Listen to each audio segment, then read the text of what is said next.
Thank you very much for joining us this morning or this afternoon or evening, depends on where you are. This is Tax World USA, and our section is about RCEP, Regional Comprehensive and Economic Partnership, which is the newest and also the largest trade agreements in the world. Now, quickly, why RCEP matters for our textile and apparel sector. Just look at the data. According to United Nations, about 50%, really 50% of world textile and apparel exports come from RCEP members. And also, the RCEP region imported nearly 20% of the world textile and apparel products. So it's really, influential. And also, RCEP not only is an economic kind of trade agreement, but also involves a lot of non-economic factors, like, how U.S. should respond, to disagreements, whether, it should be the time to considering rejoining, trade agreements like TPP, the Trans-Pacific Partnership. Okay, so our session will cover, all these very important and timely topics. And in particular, I want to introduce our distinguished panel. One is Dr. Deborah Elm, who is the founder and executive director of Asian Trade Center. And I want to say, Deborah is really the world-renowned expert on textile and apparel trade and trade policy, especially in the Asia-Pacific region. And Dr. Elm is also a witness of RCEP, and I heard that she participated like 17 rounds of negotiation of this agreement. Okay, and also joining us is Beth Hughes, who is the vice president of the American Apparel and Footwear Association. So Beth is an expert on U.S. trade policy, and custom,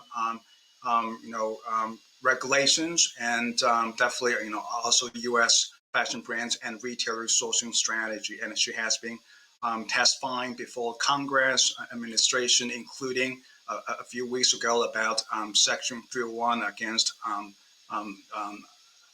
Vietnam. Right. So we have a really great kind of team here involving industry expert, think tank, and also academia. And my name is Shen, and I'm the moderator for the section. So our session will be quite interactive. So first, I will ask our panelists a few questions, but definitely I will make sure we will have some time to hear questions from our participants. Okay. So without any further ado, so my first question will go to Deborah. So we know, RCEP, has been signed officially last year. Can you give us a quick overview about this agreement? In particular, those kind of provisions that are directly related to the textile and apparel sector. Or put it this way, for our participants, many of them source from Asia, what they need to know about this agreement. Sure. So RCEP brings together 15 economies. So it's all 10 members of Southeast Asia, including textile countries like Vietnam and Indonesia, with China, Japan, Korea, Australia, and New Zealand. So 15 markets together. The agreement was signed in November. It is moving towards entry into force. And one question that we get all the time, of course, is when will we see this? When will it become active?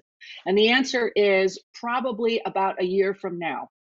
We can't be certain because we need 6 out of the 10 members of ASEAN to finish domestic procedures and ratification, and 3 out of the 5 what ASEAN calls the dialogue partners. So China, Japan, Korea, Australia, and New Zealand, 3 of them have to approve the document, and then 60 days later it becomes active. So best guess is that it will take most of this year for 9 of those countries or more to be ready to start by the end of this year, or at the very minimum, seems to me, early next year. So we're close to RCEP.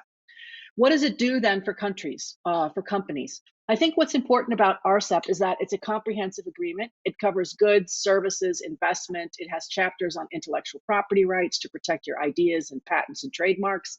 It has rules around customs and the faster, easier movement of goods across borders. It's about 510 pages in length. and there are thousands of pages of specific schedules for individual countries. So it's broad and it's comprehensive. It's good news and not such great news, I would say, for the apparel and textile companies. The good news is that we have one rule of origin. So right now, to trade apparel products in Asia for Asia, and like any trade agreement, RCEP only works for trade in RCEP economies. So for those 15 countries, you have a minimum now of 5 separate agreements that you are using. You're using ASEAN's internal agreements, or what are called ASEAN plus ones, like ASEAN China or ASEAN Japan. Sometimes companies try to use bilateral trade agreements between 2 countries in the region, but it's very complicated. And so now under RCEP, we have one rule of origin. Once your product, your shirt, your swimsuit, your piece of footwear reaches the rule of origin, then you can ship it without any change in sourcing, any change in fabrics or whatever around RCEP economies. I think that's very, very helpful with one certificate of origin, so one piece of paper. The difficulty with using RCEP, particularly for goods companies, is that we have a lot of tariff schedules. There are 37 different tariff schedules included in RCEP. And the reason for that is that some of the countries have one schedule that applies to all 15 countries. Some of them have up to 6 tariff schedules. So they may have a tariff schedule for ASEAN, one for China, Japan, Korea, Australia, New Zealand, 6 different tariff schedules. And so for you to figure out what the tariff benefits are requires you to go through 6 schedules and look for, let's say, swimsuits in all of those markets to see what the tariff concessions or the tariff benefits will be. The last thing that I'll say as well is that many of those tariffs, though, are dropping to 0. So the benefits of pouring through all of this paperwork, I think, can be very high for firms, because we often find high existing tariffs on textiles and apparel. And most of those, or many of those, drop to 0, and many of them will drop to 0 on the very first day. So although it's tedious and painful to track all of these different tariff schedules, the benefits can be so substantial that I think it's worth it for many firms. Well, thank you very much for the very important information, Deborah. So let me move on with Beth. So in terms of trade agreements, talking about trade agreements actually is not that new to your members. So also we have like 14 free trade agreements enacted in the U.S. But if you compare RCEP with U.S.-based trade agreements, what are some of the most kind of big difference here? Or what's your first kind of observation or your feeling about the RCEP rules for textile and apparel? Sure, thank you. And thank you for having me today. This is a great question.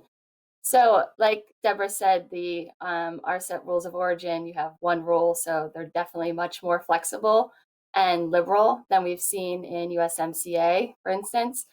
As you know, trade agreements in the United States typically start with that restrictive yarn forward rule.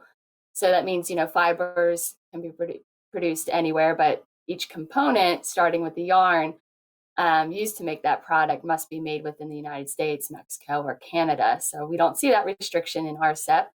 There is that requirement that the good must have a tariff change either at the 2 or 4-digit level heading, just depending on the product. So RCEP members can source those yarns and fabrics from anywhere, and the finished product will still qualify for that duty-free benefit. So that's not what we see in U.S. trade agreements like USMCA. One other example I'll just point out quickly is, USMCA has a 55% regional value content for footwear. RCEP has a regional value content of no less than 40% for footwear. So, like Deborah said, RCEP does have those 37 tariff schedules and country-specific phase-out schedules. Japan, South Korea, and Vietnam have those long phase-outs, for instance, for Chinese textiles and apparel. And USMCA provides duty-free treatment for certain textile and apparel products.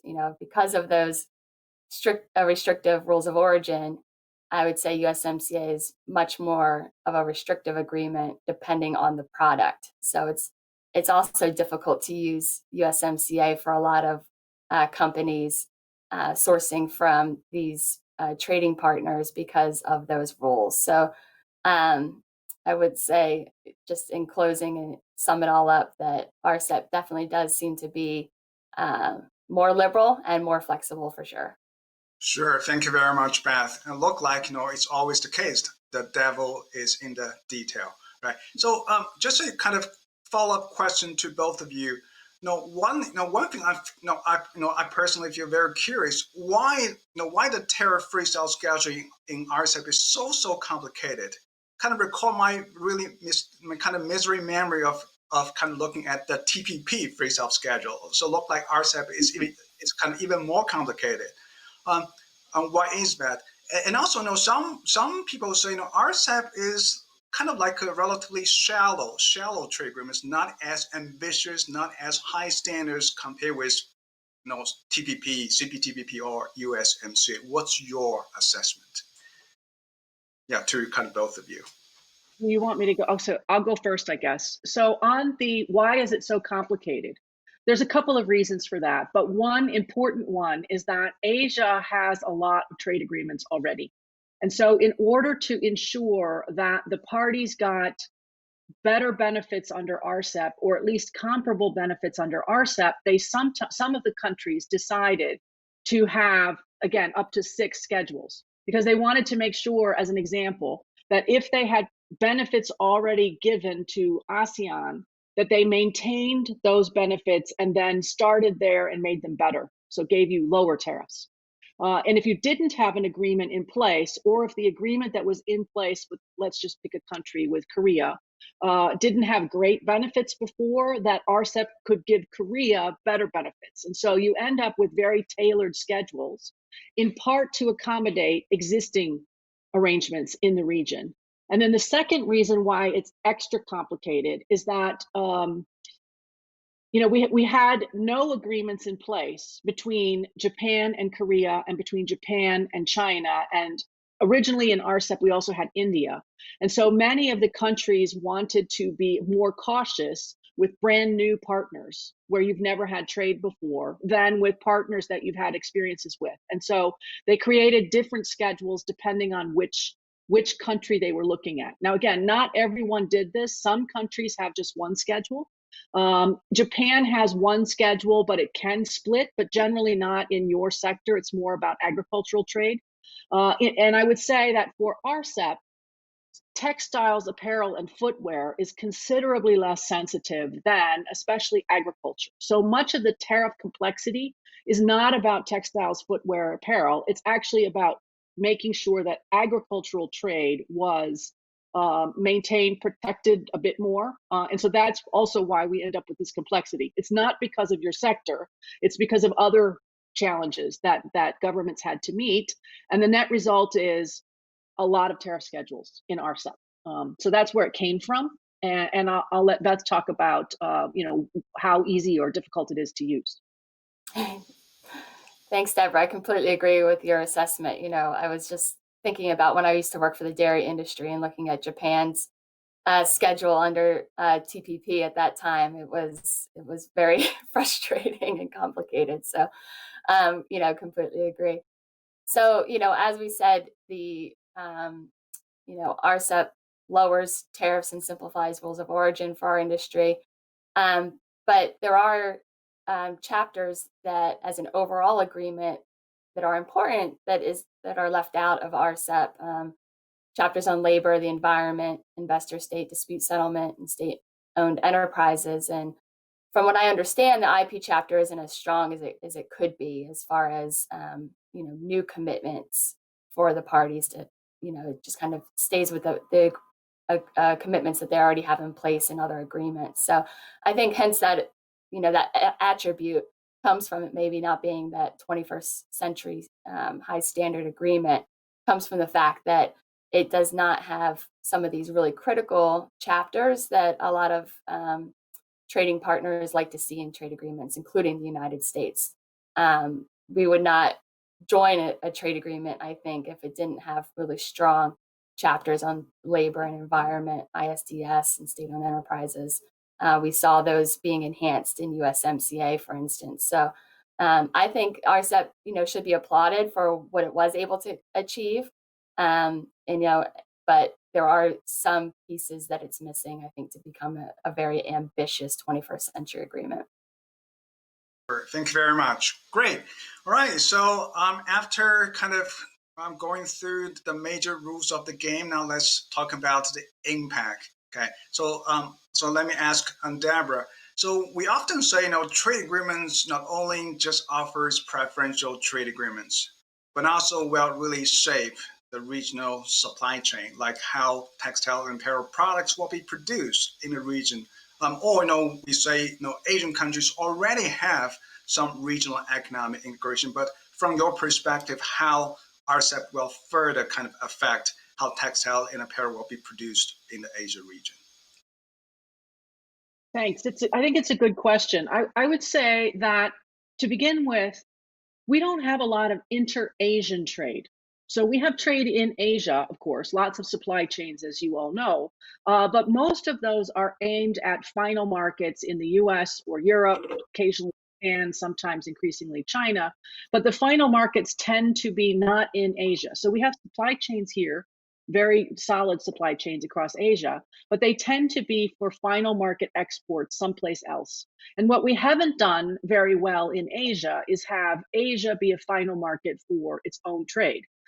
RCEP, I think, will change that. So if you start thinking about Asia as a market itself, it is, and as we move towards better integration in the region, it is a very important final market over time, where you have, again, billions of potential consumers who are buying lots and lots of different pieces of clothing. The tariffs in many of those products have been so high, and the customs procedures cumbersome, challenges around all sorts of challenges of moving goods in and around Asia as final markets. Much of that will get stripped away under RCEP. So I think we're going to start to see more trade in Asia for Asia, with Asia as a final market, which again, we have not really seen before. And I think that's a very interesting consequence for RCEP. The second thing I would say on supply chains in Asia is that it has been difficult to move goods in Asia, mostly because of this rule of origin issue. Because textiles and apparel tend to have sourcing from multiple markets, it has been tricky to use many of the existing arrangements in Asia. So we have, as an example, 5 different ASEAN plus 1 agreements that hook together, let's say ASEAN plus China or ASEAN plus Japan. But those can be very hard for apparel companies in particular, because the fabrics that are used are often sourced from outside of ASEAN or outside of Japan or whatever. And that makes it very hard for a firm to actually produce a product using an ASEAN-Japan agreement. But once you go to 15 markets and you're allowed to source products in and around all 15, and even include apparel, especially fabrics and sequins or elastic or whatever from outside of the region, as long as the value content stays at 40% for many of the products, it's much, much easier to make products in Asia for markets that are here, using either existing supply chains or that will reinforce many of the preferences for using Asia as a platform for production. And so the more competitive Asia gets, the easier it is to use Asia to export to other places like Europe or the US, because you've already really structured supply chains in the region as it is. This sort of puts them on steroids, and then they're allowed to compete outside. Remember them, I just want to keep flagging, you can't use RCEP to export to the US. So you can use RCEP for manufacturing in Asia for Asia, but you can't then say, I'm going to get 0 tariffs into the US, because there is no agreement. The US is not part of RCEP. And there's no agreement between many of the countries in RCEP with the United States. So you have to be careful about sort of piggybacking or hopscotching between FTAs. But I think RCEP does give real benefits for Asian supply chains in textiles and apparel. Yeah, thank you very much. I think you made a very good point, Deborah. Just kind of reminds me 2 things. One is I totally agree with your concept, made in Asia for Asia. I think it's according to Euromonitor, by 2025, of the world top 5 largest apparel consumption market, 3 will be located in Asia. And I think all of these 3 markets are RCEP members. And the second, if you look at statistics, I think at this point, about 70% of textiles imported by RCEP members also come from within RCEP. So like you said, maybe in the future, this percentage may continue to increase. So definitely, I think this is very important kind of business or industry implications of this agreement. So now let's move on to Beth. So talking about Asia, which is currently the largest source of apparel for U.S. fashion companies, I think it's about 70 to 80 kind of market share. So think about RCEP when it's taken into effect. How do you think this will further affect U.S. fashion companies' sourcing strategy from the region? And in particular, these days we also talk a lot about near sourcing from the Western Hemisphere. Do you think that RCEP will further kind of improve the competitiveness of sourcing from Asia, and maybe making it's even less attractive to sourcing nearby from the Western kind of countries? So, Beth. No, great question. I think our members will definitely be taking a good look at RCEP and move to utilize this agreement in the future. I mean, many, if not all, are already in these countries and have built a regional supply chain. The agreement, won't go into effect, like Deborah said, maybe for another year at the earliest. And so with those tariff phase-out schedules for some products, there's time, not much, but there's some time for brands and retailers to be strategic with their long-term sourcing plans. But Asia is already very competitive, and now it will be more so than ever. I think the fact that you still have a lot of these brands in Asia sourcing their product and then paying the tariff into the United States rather than using some of the Western Hemisphere trade agreements that the United States has just goes to show that those agreements or that competitiveness is much higher and stronger. And I think we'll see that to continue unless there are some changes to CAFTA, for instance, that makes the Western Hemisphere more competitive. I don't think we'll see a lot of that shift come back to the Western Hemisphere in the near future. I think it'll stay and it'll remain in Asia. It's always good to diversify, right, and balance your supply chain. So, we always tell our members, don't put all your eggs in one basket or country region, so to speak. But I definitely think that we'll see Asia's competitiveness continue to rise. Sure, thank you. Just a quick kind of follow-up questions to both of you. I think people are also very curious about winners and the losers of trade policy of RCEP. So we know, even when we talk about Asia, although like China, Vietnam, they're members of RCEP, but countries like Bangladesh, they're not. So do you think that countries like Bangladesh, they may be the losers of RCEP, or any additional winners and losers of this agreement? And also now there are some kind of different views, like is it RCEP more kind of favor China or maybe favor the like Vietnam or some the ASEAN members? So I'm very interested in hearing your comments. Okay, I'll take that one first.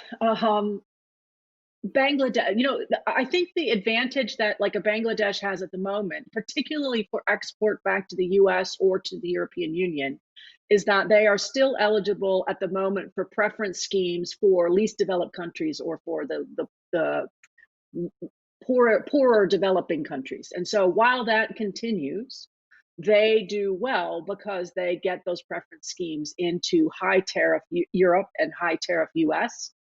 And for them, it's very little or zero tariffs. And I think that is very helpful. But as you get richer, one of the perverse incentives we have in the trade world is that as your country gets richer, you could suddenly lose your tariff preferences altogether because you get too wealthy and you graduate from LDC status and then you lose preferences. Or for political reasons, sometimes governments will stop preference programs. And so it can be risky for firms to count on some of these preferences like GSP or the everything but arms schemes into the European Union.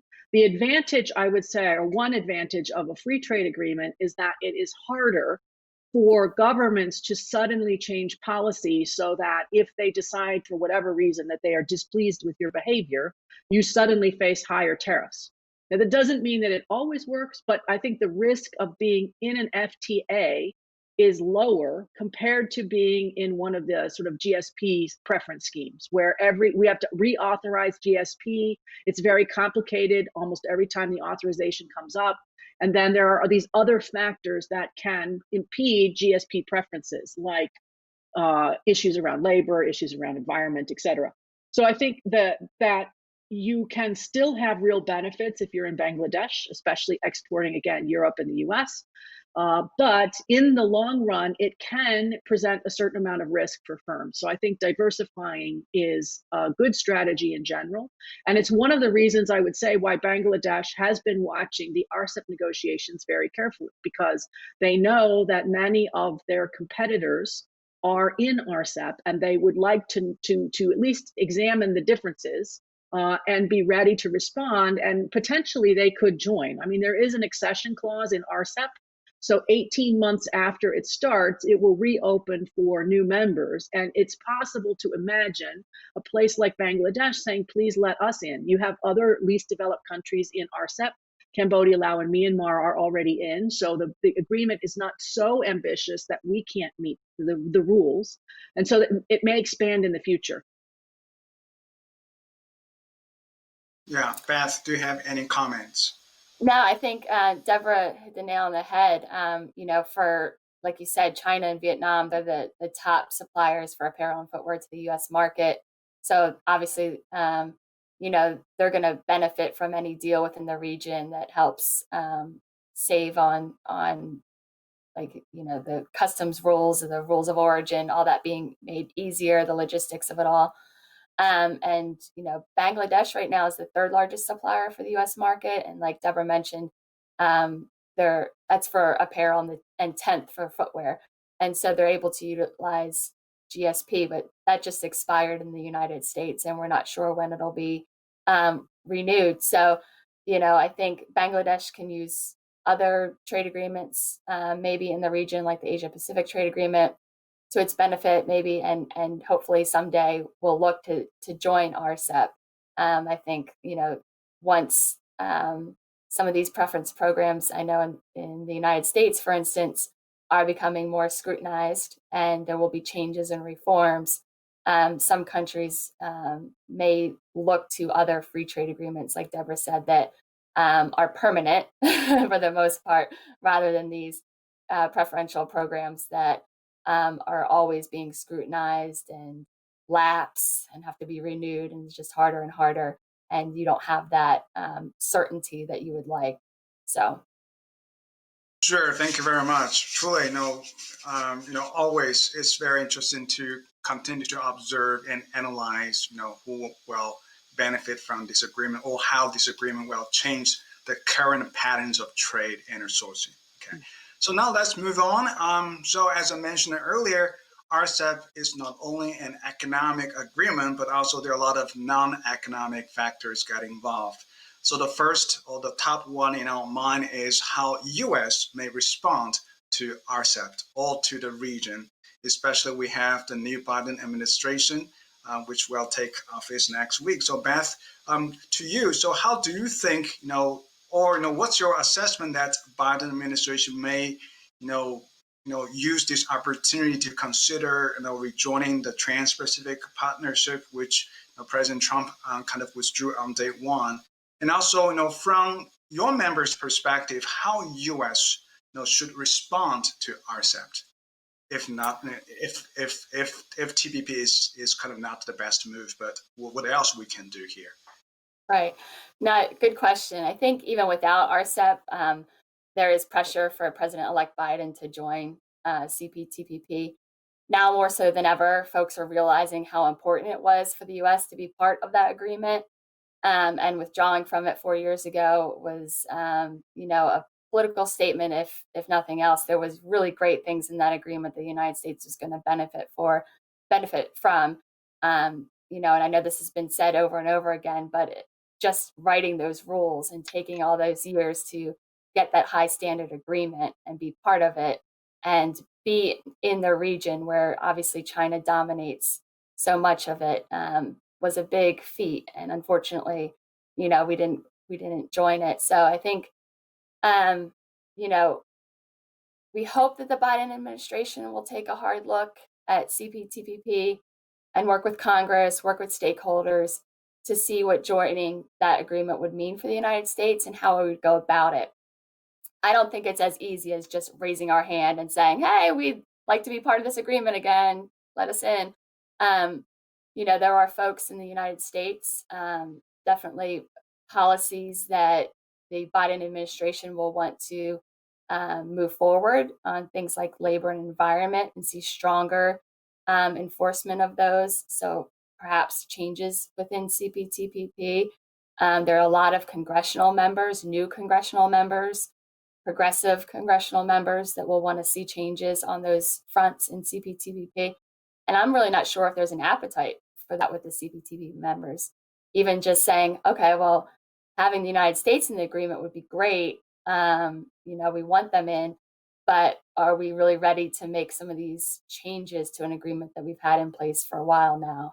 I don't know if that's really going to happen. I don't see the Biden administration moving in this direction in the first year. Hope maybe in the first, in the first 4 years. But we'll definitely be pressing the Biden administration.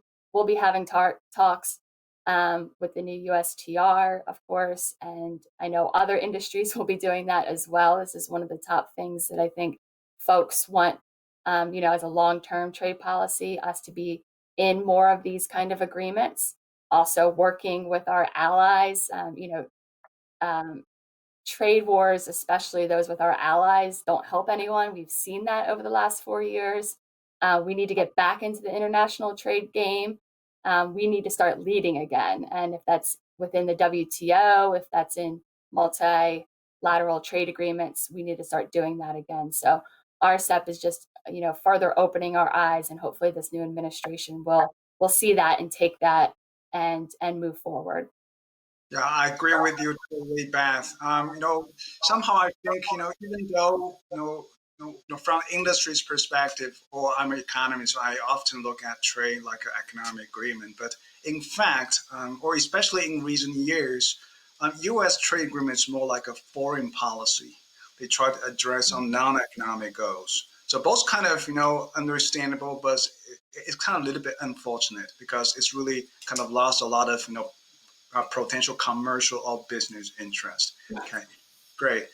So Deborah, so you mentioned in your earlier comments, there are a lot of trade agreements actually, going on right now in Asia. So in addition to RCEP, are there any additional trade agreements we should keep watching?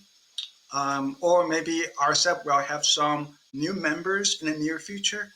What's your latest kind of observation?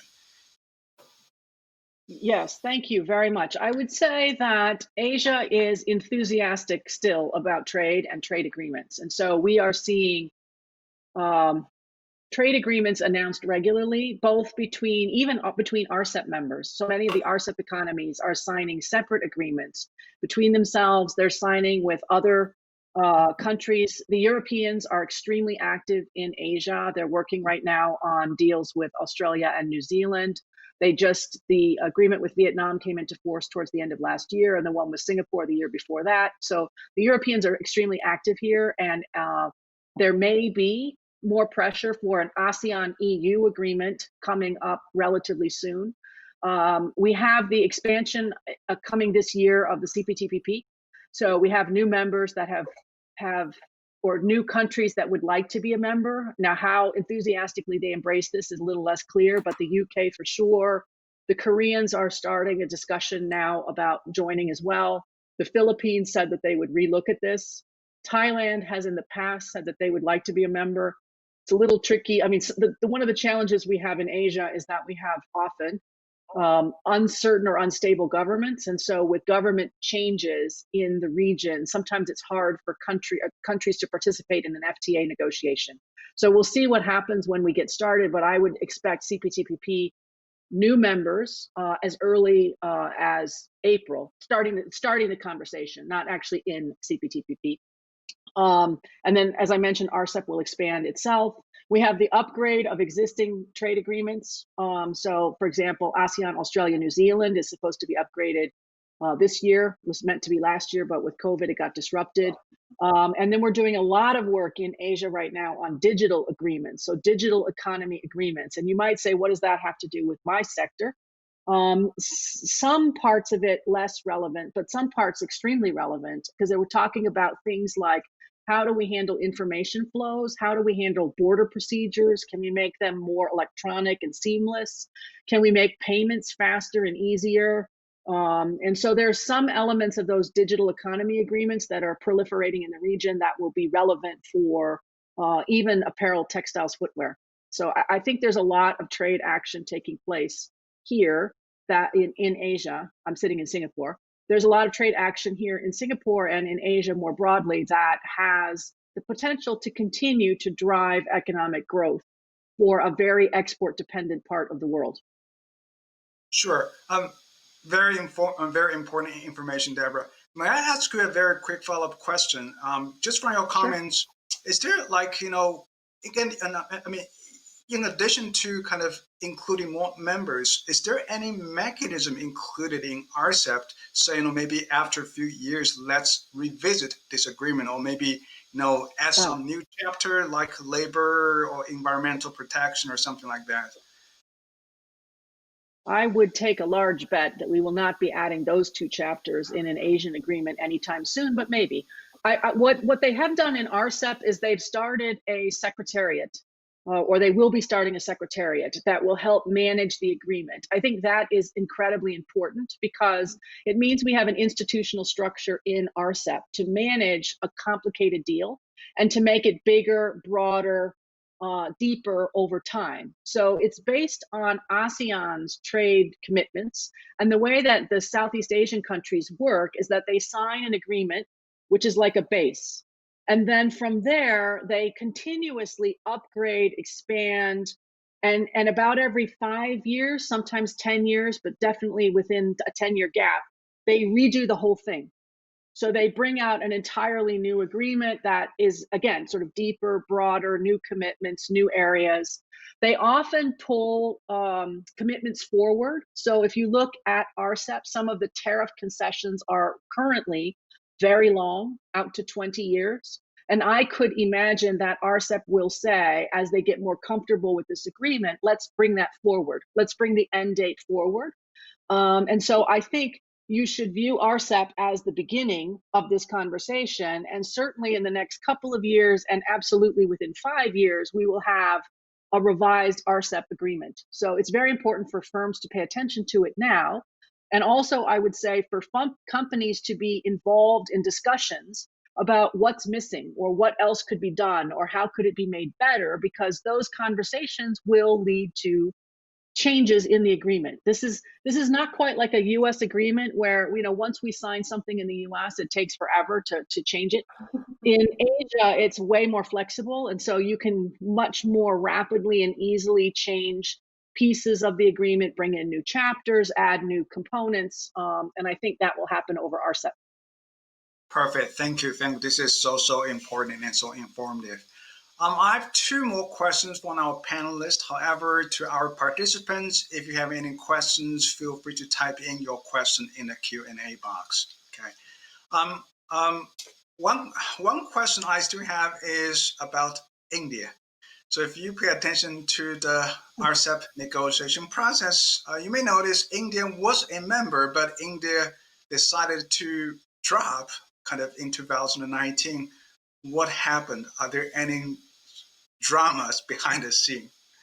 So maybe there was a lot of drama. There was a lot of drama from the beginning with India. I mean, India has always had a challenging relationship with trade agreements and with market openness. So that has always been an issue for India. And when they came in, they promised that they would be taking this very seriously. And I would say the negotiating team did take this very seriously, attended every round, participated, designed schedules.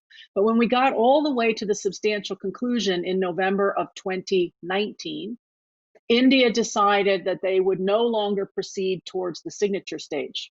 So why did they do that? Well, there's two main reasons for that. The first is that there were a lot of excuses given. Not enough tariff concessions, too much competition from China, not enough services commitments, not enough movement of people, like lots of things that were wrong with the deal. But the real reason, I think, is that there was no vocal constituency inside India that wanted RCEP. So if you went to all the different groups, wherever it is, farmers, manufacturers, textile, apparel, whoever, services providers, they would all say, we think RCEP is a fantastic idea. Great idea. We should absolutely be in RCEP, but don't open my sector. Mhm. So then you do that for every single sector. And if everyone says, don't open my sector, it's very hard to figure out how you move to an agreement that allows competition in a larger setting. So at the end of the day, India said, no, thank you. We will stay out and we will become more competitive out of RCEP. And once we're more competitive, we could relook at joining at that time. So they have not been part of the negotiations now for more than a year. And I don't think they will be in, certainly not while Prime Minister Modi remains in office. Sure. Thank you very much. Beth, do you have anything to add? No, I mean, I completely agree. Quite frankly, I was really surprised that they were in the negotiations to begin with. Like Deborah said, India is quite protectionist.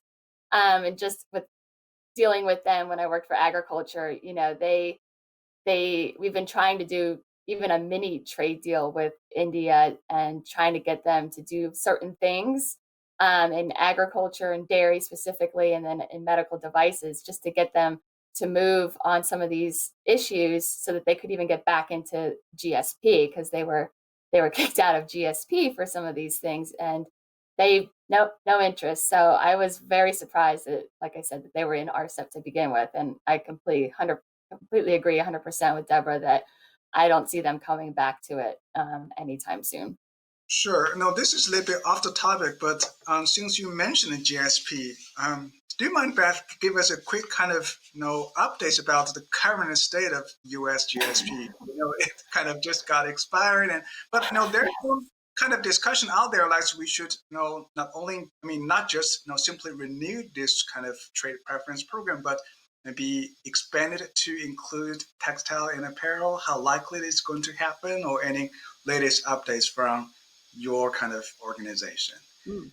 Sure. Yeah. I mean, we want to see GSP renewed. It was really upsetting that it wasn't renewed by the end of the year. I think folks in Congress had plenty of time to work out their differences, make any changes, but there were proposals offered to just do a straight renewal, and then we'll work on those changes within the next, 16 or 18 months, even less than that if need be, just so that we don't have that lapse in one of these programs that really helps, U.S. importers, my members, save when they're importing some of the products to the United States, especially during the pandemic. Let's try to help businesses as much as possible. So where it stands now, I think this remains a big priority for the Senate and the House, and for Democrats and Republicans. But how we get there and the timing of it is really unclear. I do think we'll see some changes that Chairman Blumenauer put forth at the very end of 2020. Some changes that I think both sides could wrap their heads around, and stakeholders, everyone could kind of get behind, if it meant that we were going to renew this program. The larger, bigger things that we would like to see from AAFA, of course, would be to expand to apparel and footwear. That is one of our priorities. We know it could be difficult for various reasons, but that is something that our members have told us over and over again they want to see in GSP.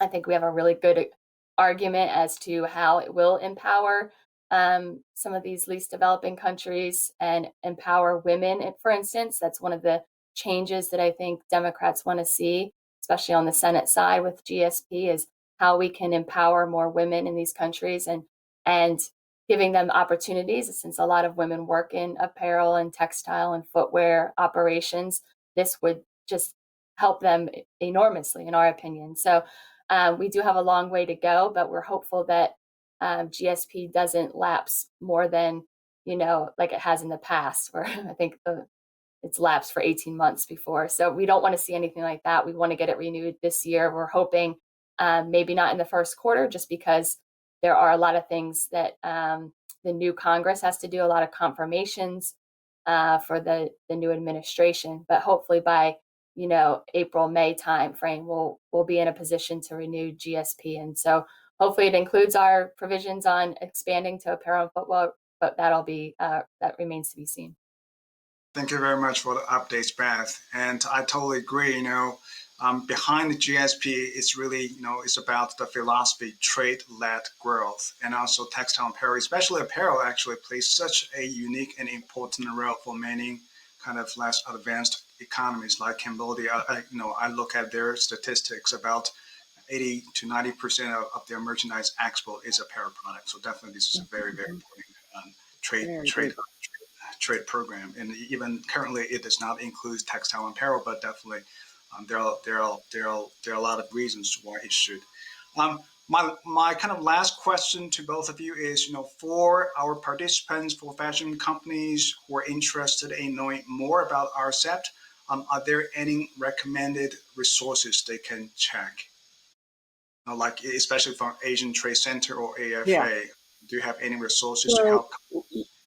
We do, and we're rolling out more on RCEP, including a series of booklets for individual types of companies. Like I think textiles and apparel will be one of them, but also food, processed food, other kinds of things, services and investment provision. So we're rolling out a number of booklets on RCEP, and we have a number of materials already written on our website at asiantradecenter.org, center spelled British, not American. And then I would recommend as well looking at some of the country member websites. In particular, I would suggest looking at Australia and New Zealand at MFAT and DFAT, where they have the complete text, all the schedules, all the tariff schedules, and some useful guides by the governments in both of those markets to help their own companies use the agreement. And some of those can be very helpful. And then, of course, if members have particular questions, they can always ask us. We also run at the Asian Trade Center an affiliated trade association, the Asia Business Trade Association, ABTA, which we created specifically for RCEP, actually. It came about because there was no trade association that matched the RCEP economies in Asia. So we said we should start one. And in fact, today was our agenda setting day for 2021. Around what kinds of things do our ABTA members want us to do. And one of them, of course, is help with the implementation of RCEP, because it's great to have the deal, but we need the deal to actually come into force, and we need it to be followed through on. And so business engagement is crucial to making sure that governments deliver on the promises that they've made. Thank you, Deborah. Beth, does AFA have any resources to share with your members or kind of the big industry? Yeah, no, definitely. We've put out a few things to our members. We have a trade policy committee, so they get regular updates on these things, and we're doing obviously more analysis and once the deal is implemented. So yeah, our members, or even if you're not a member, you can please reach out to me directly. But I agree with Deborah, some of the resources that they'll have will be great, and I agree with member countries putting out some resources specifically for their country industries is always helpful. I always go to them as well, just because it's kind of easier to see when Deborah's in Singapore right now. Might be, easier for her, she's over there, but for someone like me to go to the countries already done the kind of analysis on what it means for their specific industries and countries, always been helpful for me. Sure. Yeah, thank you. If I could just add one more thing, we also run a service for firms to help them use FTAs, and in particular, we run a service to help companies start with a diagnostic. Are you using FTAs? Because many CEOs in particular would say, of course we are. We get benefits, of course we use them. And then we do the diagnostic and discover that actually you don't, or you don't use them well. it's a bit of a problem. So we do a lot of work now with companies to help make sure that they are taking advantage of all of the FTA preferences for which they're eligible. And as they plan new operations, new supply chains, new sourcing, et cetera, that they also think about the FTA benefits. Because as we get these new comprehensive kinds of deals, the benefits from using them just goes up and up. And in a sector like yours that often faces high tariffs, or even if they're relatively low tariffs, given the volume and the scale of the importing and exporting that takes place, it can be worthwhile to examine FTA preferences and make sure that you're not leaving money on the table. Because we're finding a lot of firms are missing opportunities and they're spending often millions of dollars in tariffs unnecessarily. And if they just knew a bit more about trade deals, they could save a fair amount of cash. Sure. Thank you. So that's all the questions I have. So once again, for our participants, if you have any questions, please feel free to just type in your question in the Q&A box. Here I have two questions. One is about China. China's kind of prospect as an apparel sourcing base for U.S. fashion brands and retailers, and also China's role in the Asia-based kind of regional, regional textile apparel kind of regional value chain.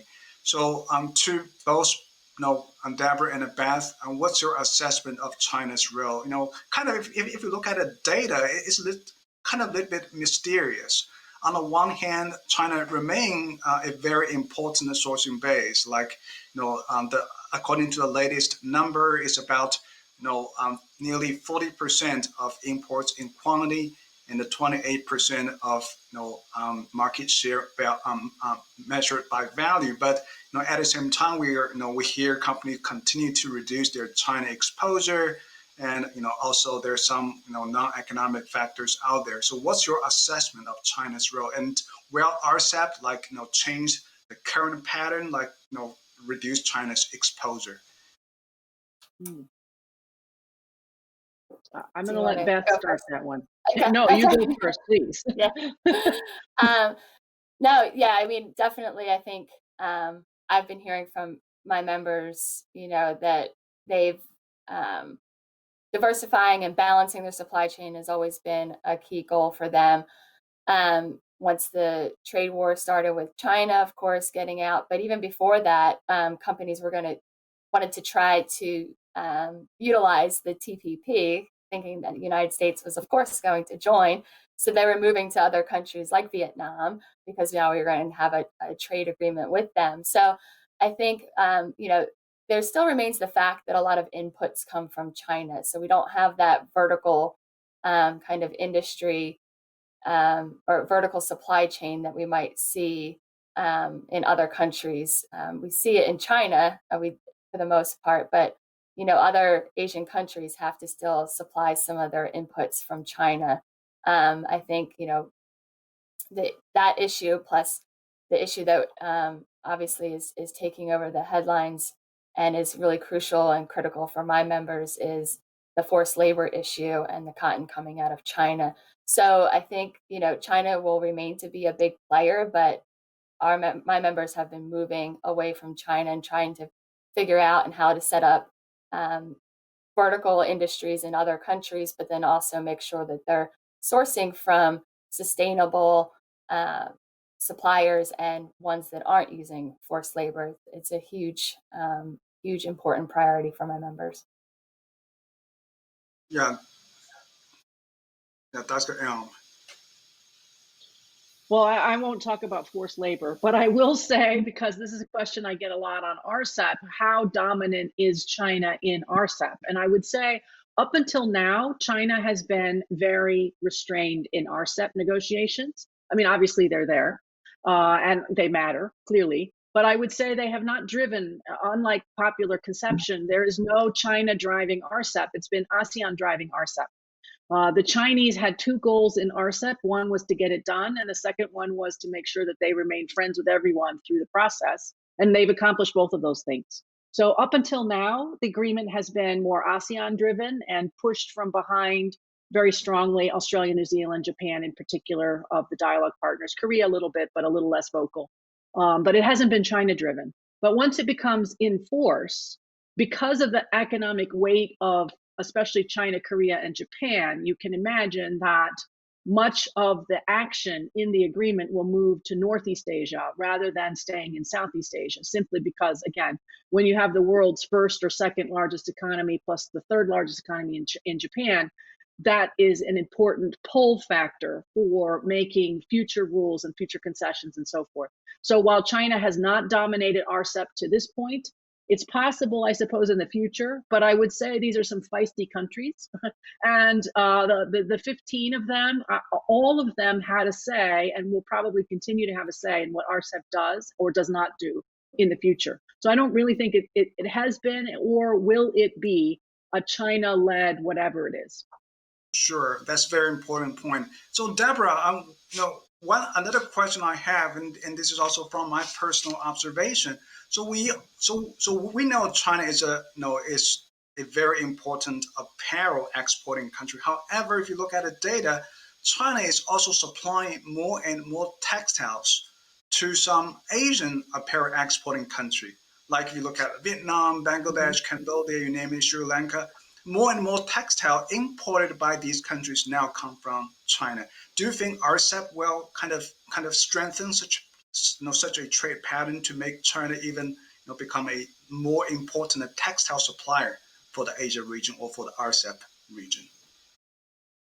I think it could because it's very competitive. It's competitive not just in what it produces, but also the entire ecosystem in order to support the trade and fill in the blank what. It could be everything from textiles and apparel to Christmas tree lights to, high-end electronics. And sort of the entire thing, China just often does it better than anyone else. They do it better, faster, cheaper. They're much more flexible. If you say that you need a pen produced in purple, it's in your desk, the next morning, and in incredible volumes that no one else can meet. And that is very hard to turn away from because it's incredibly useful as a firm to know that you can place an order in China and it will arrive with decent quality and so forth. There will, even in Asia, though, there is always concerns about over-reliance on any particular market. And so even though we don't tend to have the same concerns, at least in Asia, about labor, environment, and so forth, concerns about over-reliance on certain firms or countries is a real issue. It became a much more important issue under COVID when we had such disruption in supply chains. And so I think firms will try to find alternative sources, but at the end of the day, it drives up costs. And then many companies would say, well, I can't afford, with my margins being what they are, for me to look for alternative, much more expensive, much less reliable, much slower firms in my supply chain. And so you'll look around the world and you'll end up right back where you were. Sure. Thank you. Thank you so much. Well, according to my watch, our time's up. Truly, 1 hour is too short for these thousands of pages of trade agreements. This is truly, and this is the newest, but also the largest trade agreements. But definitely, I hope our session kind of give our audience a kind of, a quick overview and also some essential information about these trade agreements. So definitely keep watching RCEP and how it's going to change the current patterns of trade. So thank you again for our distinguished panelists, Deborah Elm and Beth Hughes. Thank you very much. And also thank you for joining our session this morning and this evening. Hope to see you again in the future. Thank you. Thank you.